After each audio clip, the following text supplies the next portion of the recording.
Tuluyan ang lumaya sa imburnal si Pennywise. Tungkol ito sa isang batang si Boy na mahilig maglaro ng mga video games at masaya na kasama ang kanyang pamilya. Pero magbabago ang lahat nang bawian ng buhay yung buong pamilya niya ng mga taong makapangyarihan na babago sa buhay niya. Sa pagkawala ng pamilya niya, nawalan siya ng pandinig at hindi na rin siya makapagsalita. Pero kahit na ganito yung kalagayan niya, hindi ito makakapigil sa kanyang makapaghigante at dito nga niya sisimulang bumawi. Unang-una, ngayong nga hindi na siya makapagsalita, gagawa siya ng bago at mas magandang inner voice na galing sa favorite niyang video game nung bata siya. Pangalawa, magte-training at magpapalakas siya buong magdamag sa mga susunod na taon hanggang sa kaya na niyang matalo ang lahat. At ngayong ready na siya, hahanapin niya at babawian ng buhay ang lahat ng taong gumawa sa kanya ng masama. Especially itong babae na to na leader ng mga taong tumapos sa buhay ng buong pamilya niya.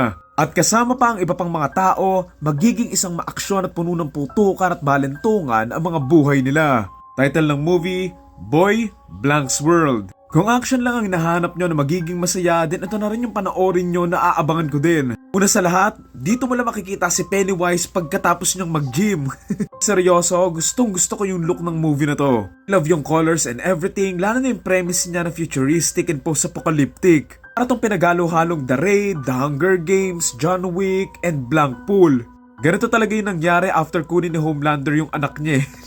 Ganda pa ng production design and fight scenes nila from the trailer and interesting din yung character ni Bill Skarsgård dito. Tapos nandito pa si Yayan Ruyan, si Mad Dog sa The Raid. Pero dito hindi ata siya kalaban eh, magiging mala Mr. Miyagi siya doon kay The Boy.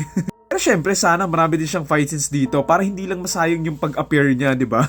Tapos dagdag mo pa na yung inner voice niya, si Archer!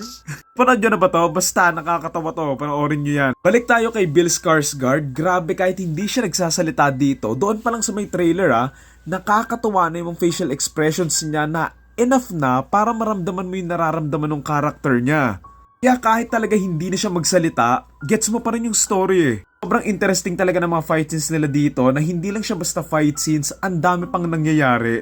Mga bumabalentong, tapos itong si The Boy nagpa-parkour, so ang cool niya na bago din yon or matagal nang hindi nagagawa sa mga action movies. So yun lang, kung gusto nyo makita makapagsapakan si Pennywise, then panoorin nyo na to. Sabihin niya, "Hey Georgie!" Again, ang title na to, Boy Blank's World, and abangan natin to on April 26, 2024.